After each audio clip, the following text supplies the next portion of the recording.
Welcome to The Snack, a lighter serving of Girls Gotta Eat. This is a Dear Media production. Enjoy. You guys, it's our first episode of our second episode. First episode. I almost wrote that in an email today. I was like, it's going to be I was reaching out to Spotify. It's our first of our second. And I was like, fuck it. Delete. It's the first episode of The Snack. Big Thursday energy. Yes. I'm so amped. June 6th. We only launched New Babies on the 6th. We launched our last company on the 6th. We're launching our second episode on June 6th. We love it. Love it. 6-6. You are dressed in coastal grandma. Coastal grandma slut. Okay, what I was thinking? If your grandma if her husband died and she was out on a dock in Martha's Vineyard trying to be sexy and catch some passing by old man dick boat captain. Yeah. This is what she would wear. So I was thinking, you and I have like really such a knack for wearing the exact same outfit. Like you changed the other day and we both showed up in like black cargo pants and a black top. Plants? Yeah, that's what it is. I'm sticking to it. We always show up in like green and black at the same time. Today we showed up in white and jean denim. and I was like, how do we do this? And I was thinking I look like so chic and sexy. And you were like, you look like you're sitting on a dock. It's not chic and sexy, but then you have these slippers. They're my recording slippers. This is everyone's like grandma. But like no bra, and then this cardigan, I've never really let a guy shop for me, but I let him buy me this. I was just drunk enough to let him buy it for me. This is the sweater that guy bought you? Yeah. Not the guy buying you a cardigan. Everyone's like, God, I thought Raina was the sexy one. Is that the least sexy piece of clothing a man has ever bought for somebody? A cardigan. A wool knit cardigan. I remember one time I was dating this guy. It was the guy I met at DUI school. And he bought me a thong. Like we were just at this boutique and he bought me a little, remember hanky pankies? They used to be rolled up. I love them. Like a joint and like a bowl at like the checkout counter of a like Penn local Station. boutique. Yeah. And he bought me this like little rolled up hanky panky. I was like, that is so hot. It is. And like stick it in your mouth.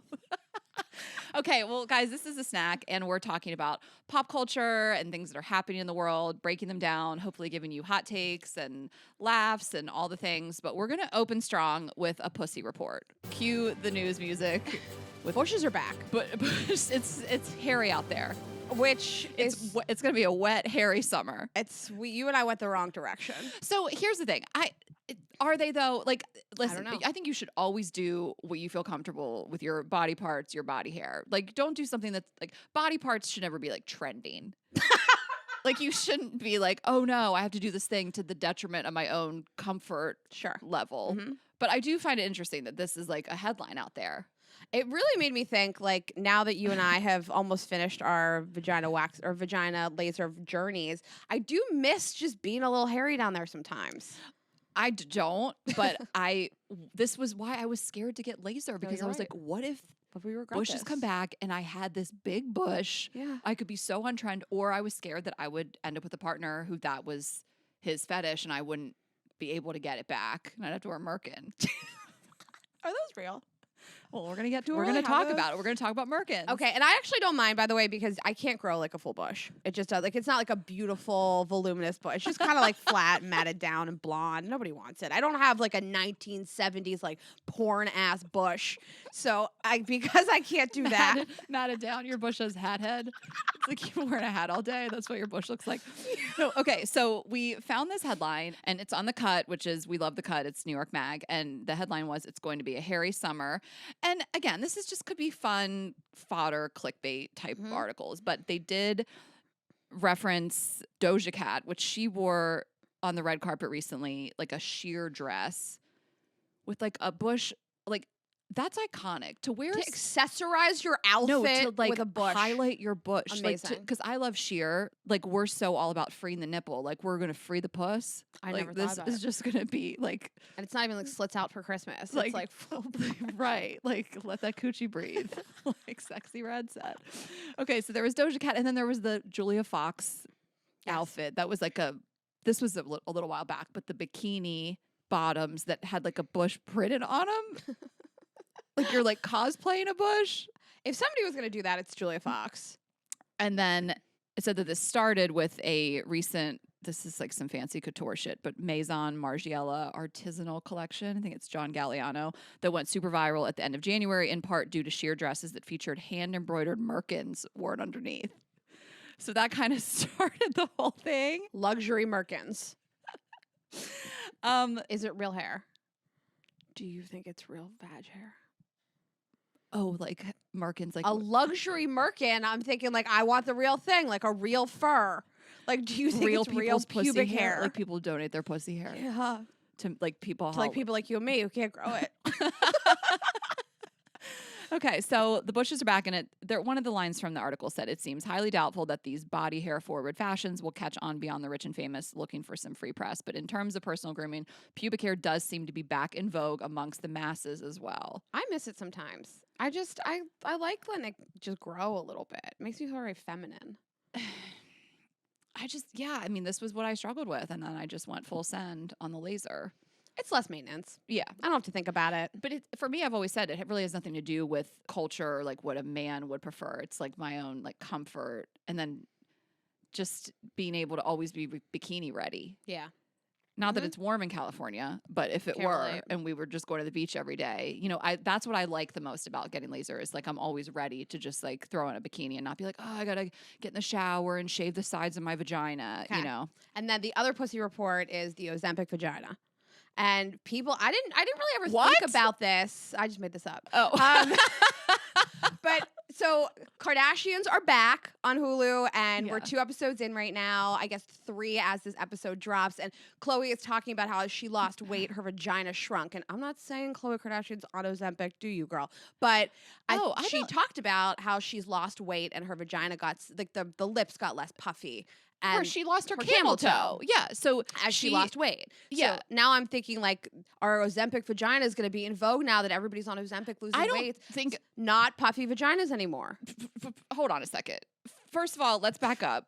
I watched this episode last night. The way that the whole conversation starts is with her saying the term micro puss. So they say micro penis, and then she's like micro puss, and I'm like, where is this gonna go?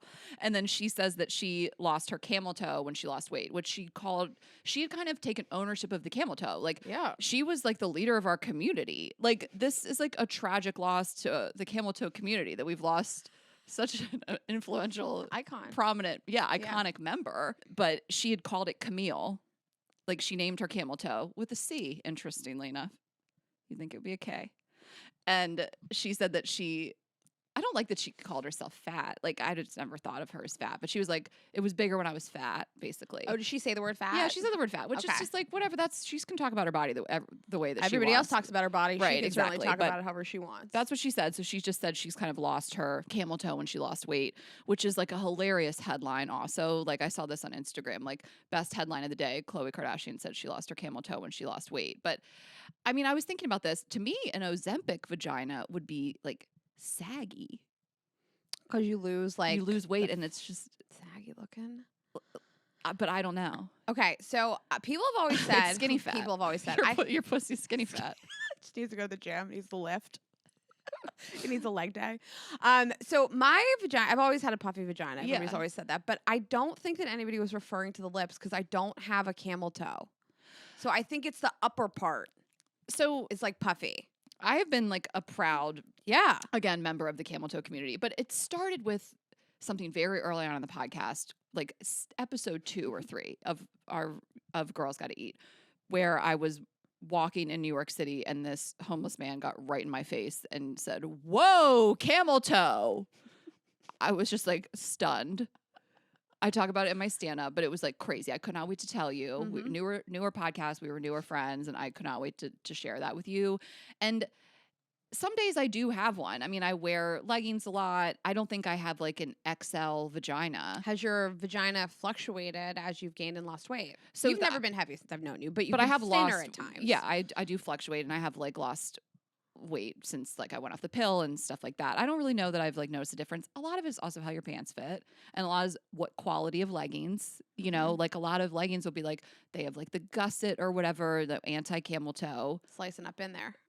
But I also just I can see where it would be kind of like a symptom of the fupa also. Like I can see how like a weight loss might affect the camel toe, but I don't know that your like vagina shrinks when you lose weight, but I'm not a doctor, and I still am like always like proud to have one. Like I don't mind. You're beating the drum. Like You're my still in the fray. boyfriend I'll be like I was taking a walk yesterday. He FaceTimed me and he was like, let me see the CT. He says, let me see the CT. No.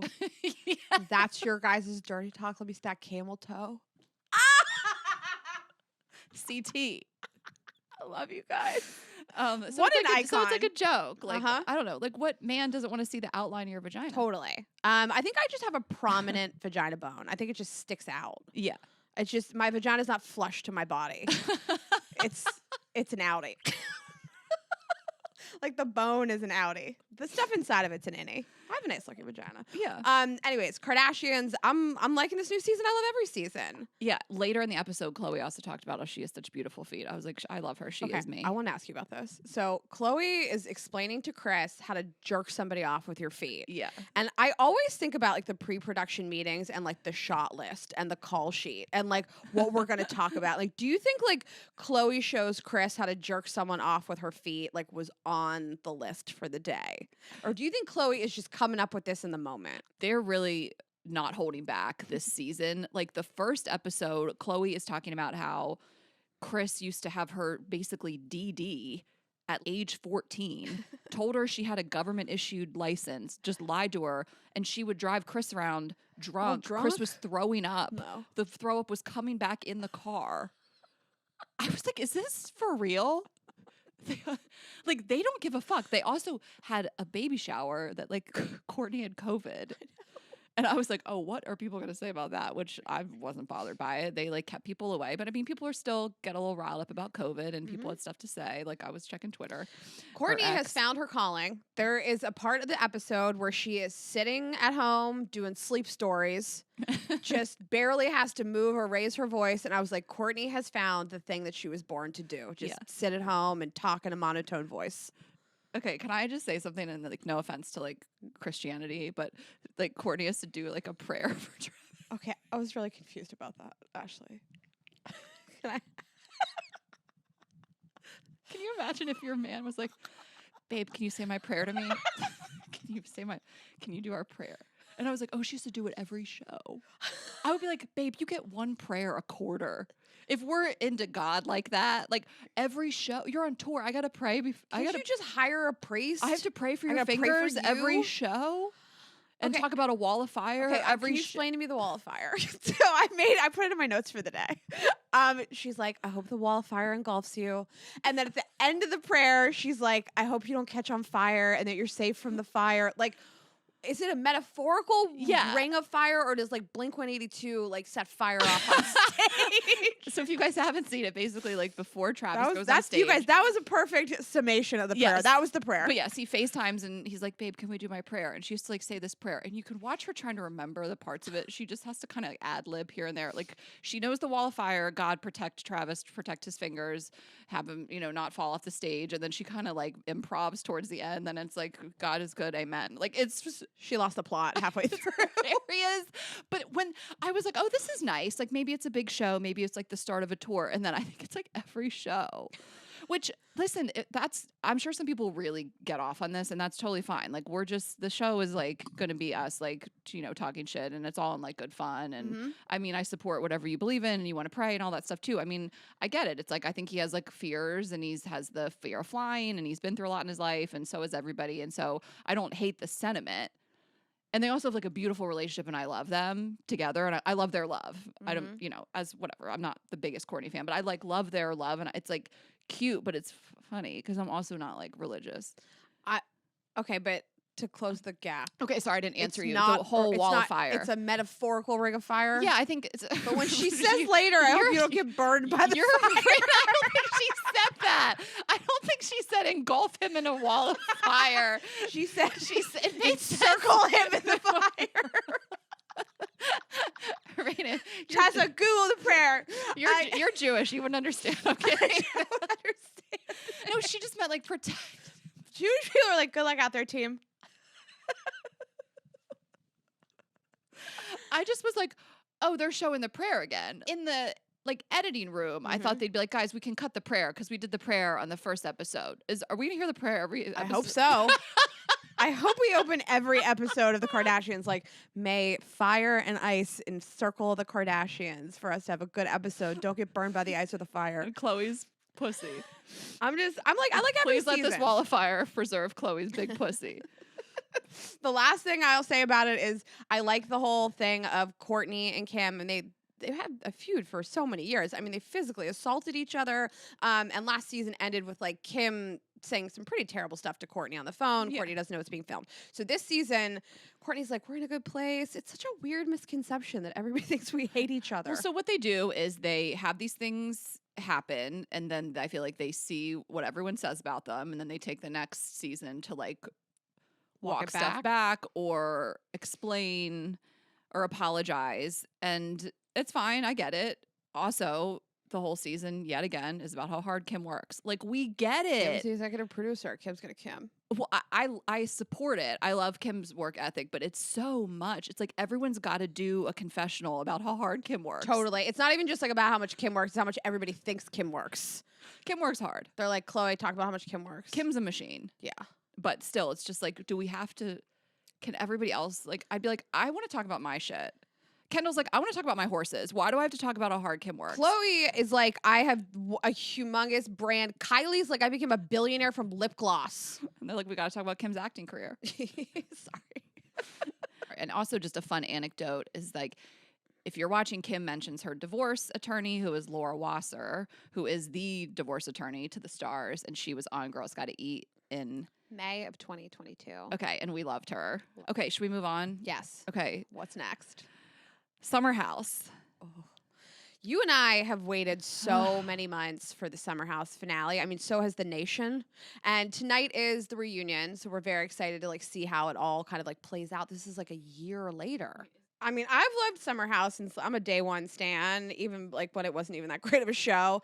But this season, I have just been dying to watch the breakup between Carl and Lindsay. However, the whole season is building towards this, and I loved every episode of it until because you really get to see behind the curtain of their relationship as much as you ever can on reality television. Yeah, and I'll let you speak on it as our Bravo historian. Thank you so much. The season itself was just a case study in relationships. I loved it so much. Yes, the central theme was Carl and Lindsay and this ended engagement, but you also have this struggling marriage with Amanda and Kyle, and then this situationship with Sierra and West, and then a long distance relationship with Paige and Craig, and then Danielle just stays in her hoe era.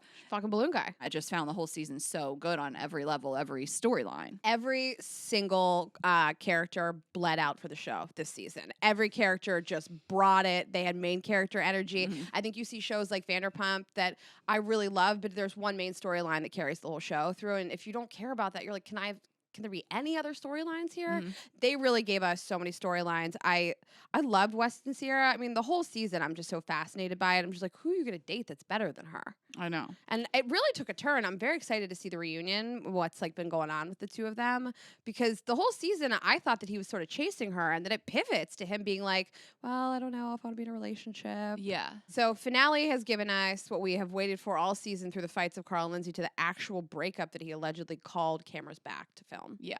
I mean, I want to share my stance. I'm not a fan of Lindsay. I never have been. I think she exhibits narcissistic qualities. I'm not trying to diagnose her. And I think her behavior about Carl's sobriety, the first 2 episodes, were abhorrent. But I've softened a little towards her. I have a little more sympathy towards her. I also think Lindsay has her own trauma and abandonment issues and all of that. And again, I'm not trying to straight up call her a narcissist. I just think we see some of those qualities. And I just think these two people are just so not a match. Mm-hmm. I know the type of woman Carl should be with. Someone with more softness. Somebody more tender. Soft and tender. Drink every time Carl said softness and tenderness. I've been saying to tender He to like Ashley learned every day. it somewhere in A therapy. therapist told him that. But I don't know who Lindsay would work with. I think Lindsay's on her own journey. I don't know. But I'm just saying, like, you saw why they're so poorly matched. And like, I started to sympathize with her towards the end of the season with all of the conversations surrounding his career and his, lack of drive and all that.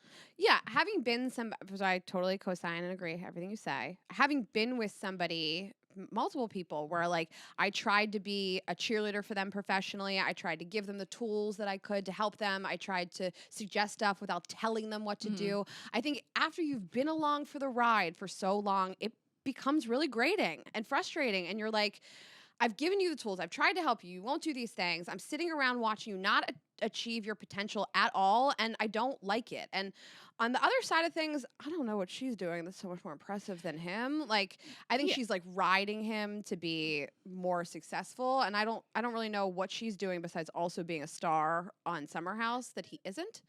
Yeah, we talked about this when we guest hosted on Nick Vile's podcast of like, you have the same job. Yeah. And also you knew this about Carl. You've been his best friend for 8 years. So you knew what you were getting into. I guess I just watched the conversations unfold and could empathize a little bit, but also just ultimately felt that they are such a mismatch. Yeah, I don't know that I could be like soft and tender after I listen to you complain about a job for several years. You don't have a job for a year, and then you tell me your solutions to go back to the job that I listened to you complain about for 2 years. Rightfully so, maybe. But I would have a hard time being soft and tender in those moments as well. And I think he maybe needs to be with somebody that has a little less of a history with him, that is ready to look at this through fresh eyes. Yeah, and he needs to be with someone sober. Yeah, that too. Sober couples where one person is sober and one person is not can absolutely work, but theirs does not. And I do think maybe she is still in a place where she like gets drunk. You know what I mean? Because I would say, for me personally, I'm like a moderate drinker. I'm not seeking out, so I'm in a relationship, but I wasn't prior to that. I wasn't seeking out someone sober, but I could probably work with it because I'm not someone that like gets drunk and forgets and blacks out and, gets angry and things like that anymore. I used to be. So I don't know. They're not matched there either. Yeah, but, I was with somebody for 8 months who was sober, and it wasn't an issue in our relationship. Not at all. It was somebody who had sought help, and they were fine. I'm also not somebody who gets like so fucked up, and I also don't have anger issues around drinking. Like, I don't become a totally different person. So yes, these people are mismatched, and what makes somebody a great reality TV star is they give the audience so much, and they're almost having conversations with you before they have it with their partner, but that is also what makes you a really bad partner.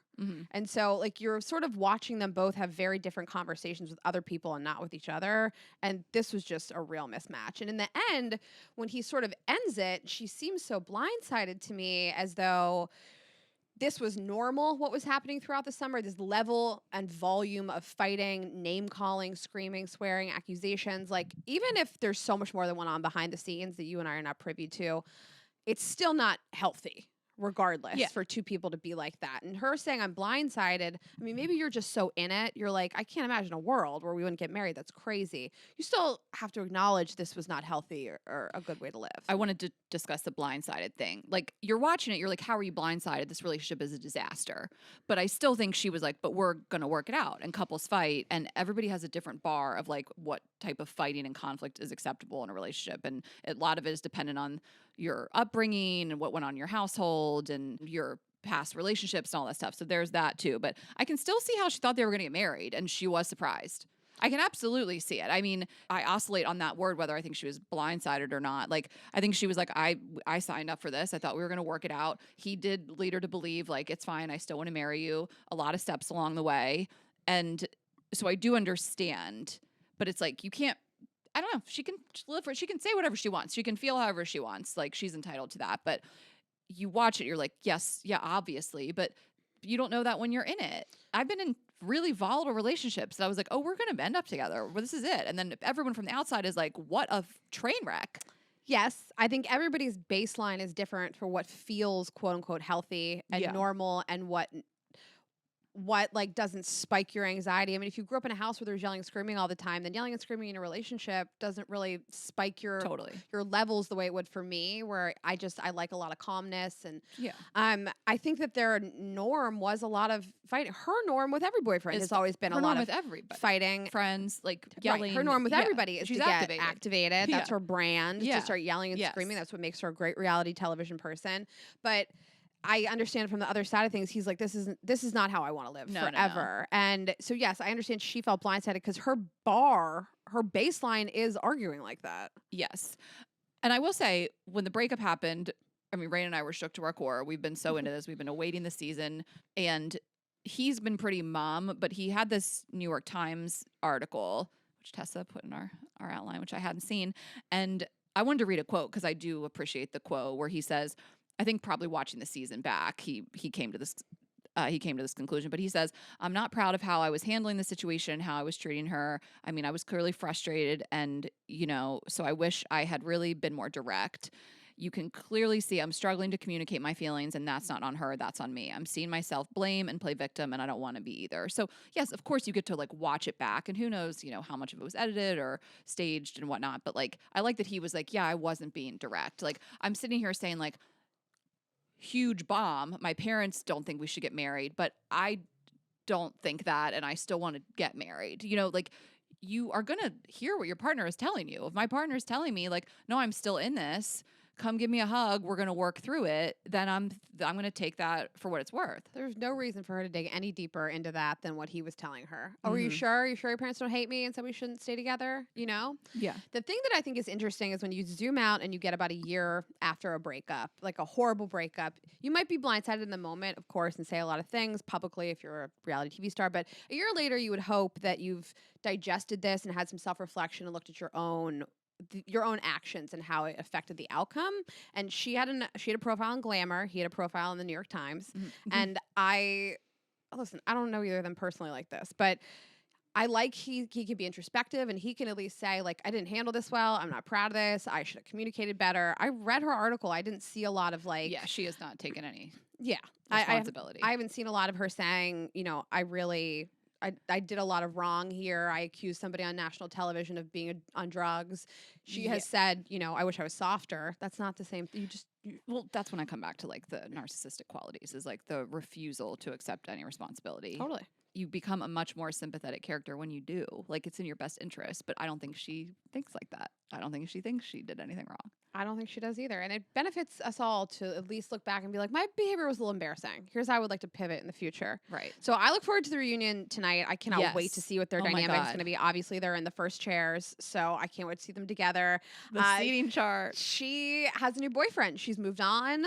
Allegedly, he is sober. He's trying to stay single for a while, and I can't wait to see it. But both of them seem, at least on the other end, very happy that this happened and positive about the outcome. Okay, and a few more things I just want to say. So obviously he called the cameras back, but which I guess way back when this happened, back in August or whenever we heard the news, I thought that there was longer between wrapping the summer and calling the cameras back. It was only 3 days. It's not that crazy. It's not like they were totally wrapped and he it's not like Vanderpump weeks months later went by. Yes, right, exactly. So calling the cameras back when they had to have that breakup and just stay in the house. I forgot they lived together for the moment. I was like, oh my God, he's just in the kitchen and she's just in the bedroom. And the crew packs up and just leaves. What is that moment like? Have fun. And then the girls get together was our favorite moment. The girls are all Paige was at a 12. Paige was funnier. I'm living for this. All those girls waiting for Lindsay to walk in. I was like, oh my God. Paige dropped my favorite line of the whole season, and they're all hugging, and they're like, oh my God, I'm so sorry this happened. And Paige goes, this is what happens when you don't invite me to your wedding. I know, she but couldn't even hide it. Again, I think that whole moment that the girls get together to console Lindsay, obviously they staged that and they wanted to end it on this Sex in the City, the movie moment. We're all going to Mexico for your honeymoon vibes, which I get it. But I appreciated it. I love nothing more than just a girl power finale, but it felt so staged, but I was here for it. Lindsay felt all cried out for that one. She couldn't squeeze a tear out if she tried during that one. Yeah, I don't think she's a big crier. Yeah. I don't know. I don't know. That's so funny though. I really am thinking all that they pack up production and they leave, and she's just sitting there and she's like, "Are we going to talk about this?" Yeah, it's crazy. She has a different story than him in terms of picking up the cameras, and so maybe they'll unpack it on television tonight. Right. They have said very different things about what happened. Okay, up next, JLo and Bennifer, if you will, Bennifer number 2, or JLo, yes, and just JLo in general. Can I ask you a serious question? Okay. Were Ben and Jen Garner also Bennifer? No, I don't think so. Or was Bennifer in 2002, and then he got with his second Jennifer, and Jen Garner was like, no one call me that. Right. So the whole backstory is that Jennifer Lopez wrote this album about her remarriage to Ben Affleck.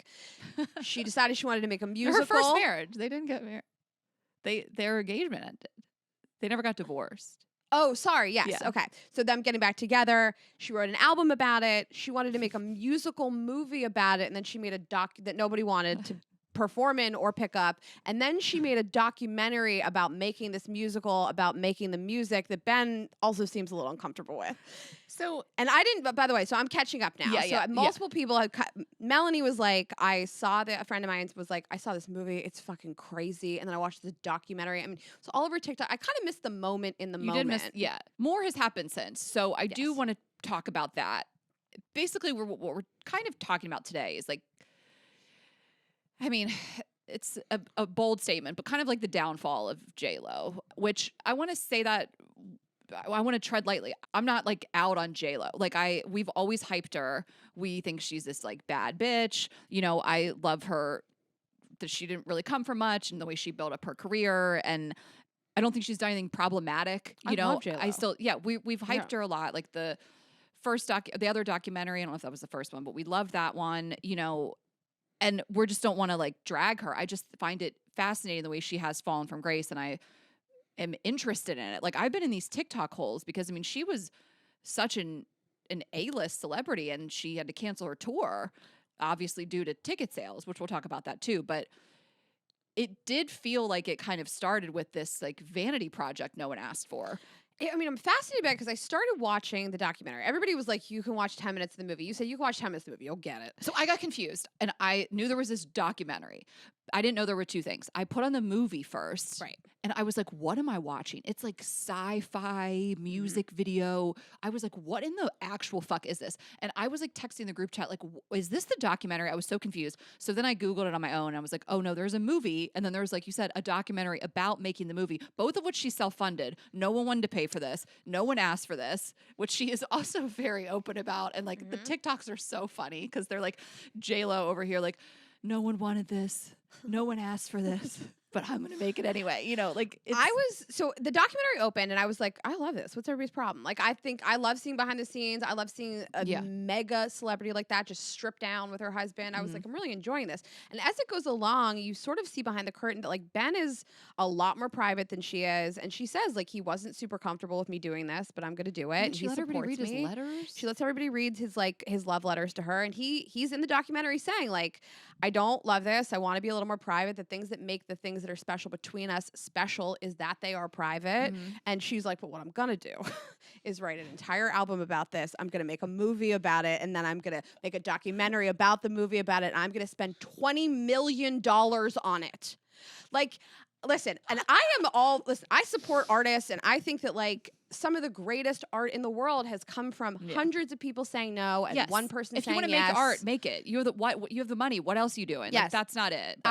There are things that seem deeply delusional to everybody, and you do it, and it is the greatest project that anybody's ever seen. I mean, I think that Coca-Cola was just brown sugar water until it became Coca-Cola. Like, only one person has to believe in you. What a comparison. Thank you so much. Her movie was just brown sugar water, though. It was so like I understand feeling like no one believes in this, but I'm going to do it anyways.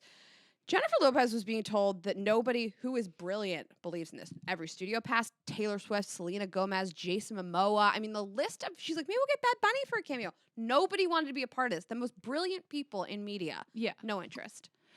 Okay. Well, no, it's interesting that you kind of talked about their relationship. Like, I agree with what you said. I think overall, like, she just kind of gave people the ick. I mean, it just, again, like, we echo the sentiment that, like, a lot of things that feel cringe or are cringe are going to lead you to success. But I think it was really cringe, and it felt like, I think she's always been this diva, and she's been really celebrated for that. And we've all kind of accepted that, but also accepted her Jenny from the block. She's from the Bronx. But the veil just came off, and the documentary felt so self-righteous, like this really inflated self-importance that I need to make this about myself. And then the scene, like, where she's shaking out her hair and saying, like, I feel like the old me running up and down the block. Like, it was so contrived. Like, the same with the bodega order scene. Like, it all just felt really contrived. It was like, we're supposed to believe this whole Jenny from the block narrative. You produced this, and you clearly, I don't know. I think it just, those scenes in particular really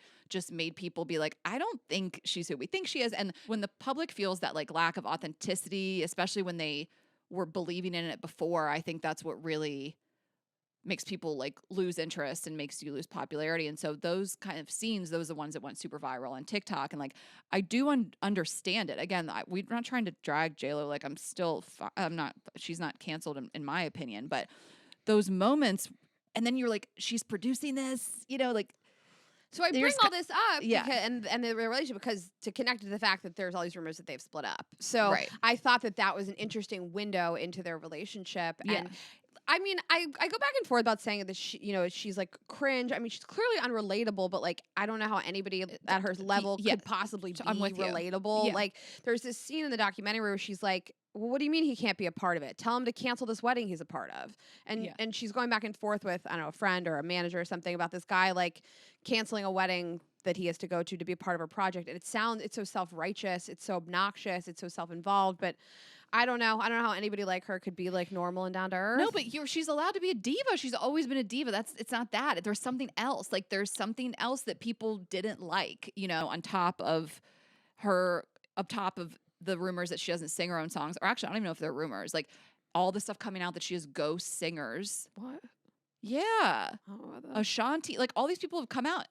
She's had ghost singers. What are you saying? People backup singers have come out and be like, she doesn't sing our songs. Not all of them. Okay. I don't know. But like there's a few songs that like she wasn't fully singing on the track. So I think all these things have just culminated.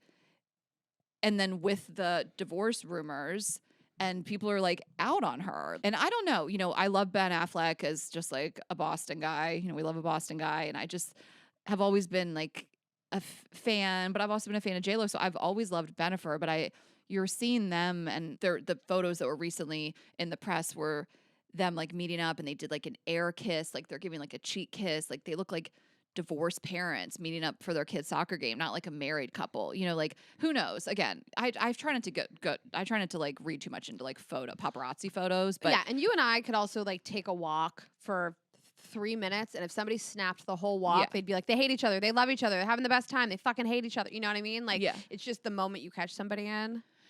Yeah, and she canceled her tour, and it seems very clearly due to poor ticket sales. But I want to also say that like so many people have had to cancel their tours, and we were talking with we have some insider info. There's other huge acts that aren't selling that have been long time, legendary acts that can't really sell. Like there's like a bunch of bands that have had to cancel their tour, and so things are just weird right now in the touring space. And we were like talking to our agent about it and everything. So it's like, there's that too. I just want to provide that little insider info. It's not just like only JLo that people have turned on and have had to cancel her tour. Well, I'm wondering, and maybe you have more insider info than me, because I mean, Jen and Ben, I root for them so much, especially watching the documentary. She says he's the love of my life. That's the person I'm supposed to be with. And they seem really mismatched in terms of their ideas about privacy and creating content and really wanting to support the other person. She's an artist. I want to support her. But they seem very mismatched in terms of like their philosophies on privacy. And so do you think that this is the reason for the divorce and the reason for the tour being canceled? Because she says I canceled the tour because I want to spend more time with my family. Like, do you think she's like, I'm actually going to put him before this? Or do you think that's I don't know. It could be both too. Like both things could be true. It could be like, it's not selling, so fuck this. Why am I going to go out and embarrass myself? And I'll just be home like with my man. Like I think this could save the marriage. I mean, if somebody canceled a worldwide tour for me, I would stay. Yeah, but it's not selling. So then you get to say like, I did it for you, babe. Can you imagine? I'm just like tell my boyfriend, I'm like, we canceled the tour. I just want to spend more time with you. He's like, I saw the ticket sales. I literally went on Ticketmaster every day. You weren't selling. Ticketmaster was going to cancel if you didn't. But thanks. I really do. Yeah. I really root for them. I really hope that it works out because I also think like everybody deserves love. And at that level, there's not that many people to date. If you were the A-list of the A-list, like who else are you going to date? I guess you go back to one of her backup dancers. But then there's like that video, like again, I don't like to read too much into paparazzi photos, videos, whatever, but that video of him and Jen Garner, like he looks so happy. Yeah, but like I feel like I'm always happy with people where the stakes are lower, you know? With your exes? Yeah, I'm just like, what are you going to do about it? Nothing. Okay, let's wrap the episode with Recs for the rest of the week. Okay. And we are going to try to do this as much as possible. Movies, TV, books. Like what we've been watching. Yes. All right. What are you watching? Okay. Should I kick it off? I'll kick it off with Hacks because I just finished season 3 of Hacks. Flawless. Perfect. Everyone's loving Never been it. done before. Obsessed. I laughed out loud so much. I love every season of Hacks, but this season may be my favorite. Season 3, also season 3 of Bridgerton. What is the opposite of a season 2 slump? Season 3 Pump and down. I loved it. This whole season arc about Deborah with the late night and women in comedy, of course, is a central theme. And it's just so funny. It's so endearing. And I just thought this was absolutely perfect season. And I have to say, men who watch and love Hacks, green flag. You support women, you support funny women, you support amazing writing. I mean, the writing on the show, like, I don't laugh out loud a ton in my home alone watching anything. And I just found this to be such a good season. Well, I'll tell you what you and I both laughed out loud at home for was Tires. Tires. And that's Shane Gillis's comedy show on Netflix, and it is about a tire shop in Philly. I mean, it is. I said to Ashley, like, comedians are so well suited to act in mechanic shows. They all look like mechanics, except for Frances Ellis, who's the only comedian we know who played this, like, cold plunge, workout every morning, high performing athlete. Like, I laughed so hard at this show. I loved it so much. It's only 6 episodes. They were greenlit for a second season, and I cannot wait. Yes, we love it. It's not for the easily offended. It's so like boy humor, but it's like for anyone who really like appreciates comedy. It brings me back to my childhood. So my dad had an auto parts supplier, so he supplied parts to body shops, but he had a small business, just a few employees. The woman in the show, the one woman who works there, Kyla, reminds me of this woman that used to work for my dad named Pauline. Did she speak white trash? Always also? taking a cigarette break. Yeah. Yes, like, and so just like rough around the edges, I could just like hear my dad shit talking like auto body shops. Like it brings me like right back. And I just love this show so much. And I have to say, like, my one thing, because it's tire related, is it reminded me of how much body shops try to upsell you. Yes. Like, and when I was in my 20s, broke as a joke in Atlanta with my Nissan Xterra hanging on by a thread, fighting for its life. Like, I would just do the bare minimum. That's all I could afford. And like, I remember going into these places. I remember going into a tire place. I had one tire that had a hole in it. You know, I needed it fixed. I went to this tire place. They were like, "Ma'am, you need 4 new tires." I was like, "Who's going to pay for that?" You know, and I was like, went up to this sketchy place on Buford Highway in Atlanta. If you know, you know. And I just like picked a tire out of a lot.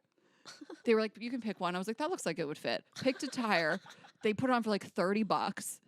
Like, when I drove the Xterra home, when I moved away from Atlanta, my dad was like, it's like I could hear him screaming on the farm. Like, he was like, "Ashley, what the fuck? This car has 4 different tires on it. Where did you even get these?" I had tire problems all the time in college because I was always hitting curbs and stuff. I drove around on my spare tire for like a month. Not the donut. Yes, I drove around on that for like a month. That's I was just street legal. I was just so broke. Like, they'd try to upsell me, and I'd be like, "Joke's on you. Who's paying for that?" Like, they'd be like, "You need a new catalytic converter." I'd be like, "Okay, I'll tell my dad." I like can't. Like, my car stories are insane. I had this one guy who would like help me pass emissions tests every year. Like, the stories I have them for days. So like, I resonate with this as like car people in my family and my dad and now my boyfriend. And so I couldn't get enough of it. I was like so obsessed with it.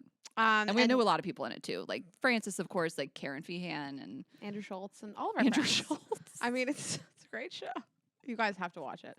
And then you wanted to talk about this today, and I watched the first season. I skipped the second, and then I really got into the third, and I'm so excited because I can't wait to talk about it. Bridgerton.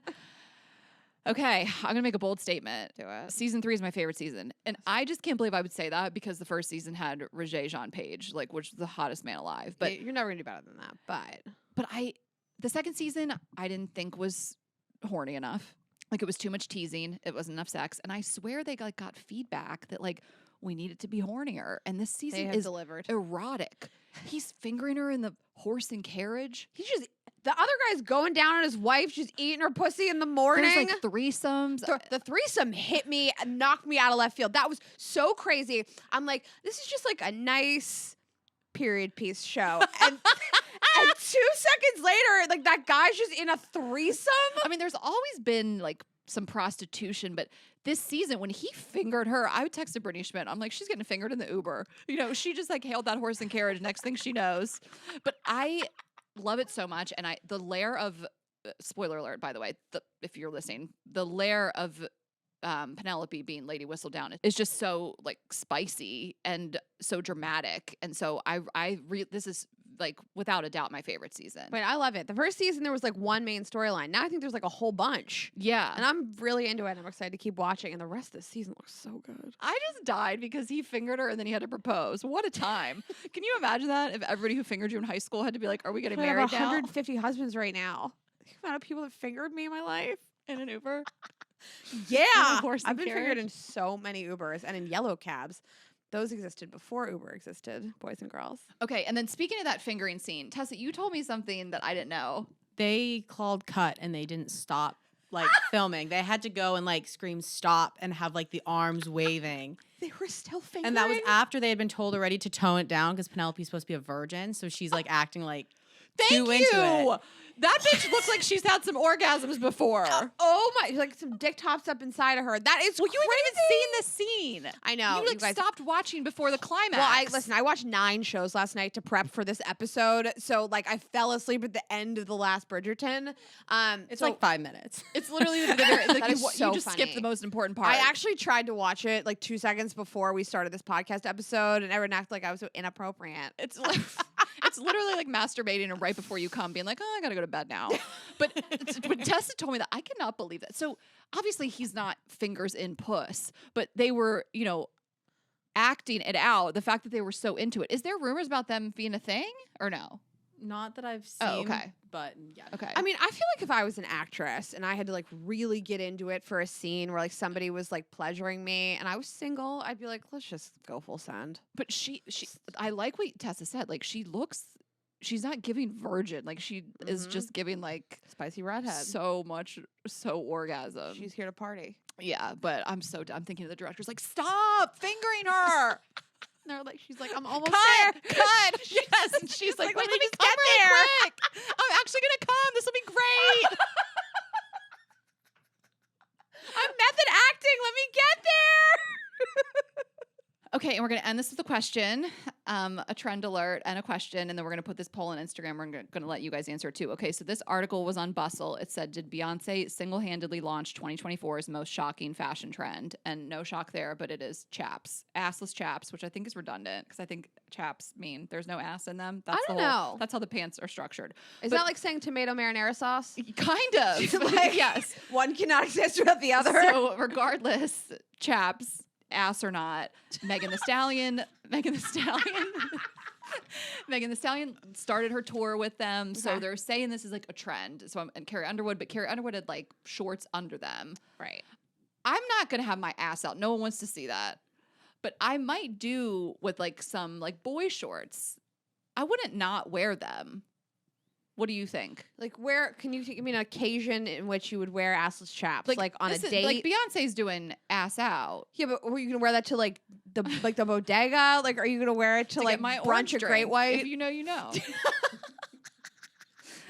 Okay. Like what? Like where are you I was wearing thinking these? like on our tour Okay, on our tour, definitely. to the Celtics game. I would wear it. this week. Yeah, like you wearing to a sporting event. Right, to perform in. But I haven't decided. I don't think I need to be butt cheeks out No, at I our can't live be butt shows. cheeks. I'm Dude, nipples like- out at our shows all the time. Yeah. I can't be butt and nipples. Okay. So Also, I feel like our butts would like stick to the leather and we're up and down a lot. yeah, maybe not. Maybe I'll just stick to free in the puss this summer. Okay, just bring your merkin out. So let On us the know, tour. guys, if you're free in the nip, the puss, or cheeks this summer. And we hope you enjoyed the snack. We hope you guys enjoyed it. We've talked about doing the show for a long time. Ashley and I are just so obsessed with pop culture and reality TV, and just this is all we voice note back and forth about all day. And so we've wanted to do the show for so long. We hope you guys love it. We do want feedback in an appropriate manner, kind feedback. Well, the so show we'll pull you guys. Yeah, and again, let us know on YouTube what you think. You know, we have gone back and forth of do we do the like TV recs at the top or the bottom, and this is new. So, of course, we're not going to restructure a whole show based on like 1 or 2 comments, but we really do want this to be something that you guys like and enjoy. So watch on YouTube and let us know what you think. And you can find us at girlsgottaeat.com. Come see us on tour, those assless chaps. We start in the fall through the year. And again, tickets at girlsgottaeat.com. You can follow us on Instagram, Girls Gotta Eat Podcast. We'll be posting clips. TikTok, we're Girls Gotta Eat Podcast. I'm Ash Hess. Raina is Raina.Greenberg. And we will see you Monday. See you Monday, guys. Have a good weekend. Bye.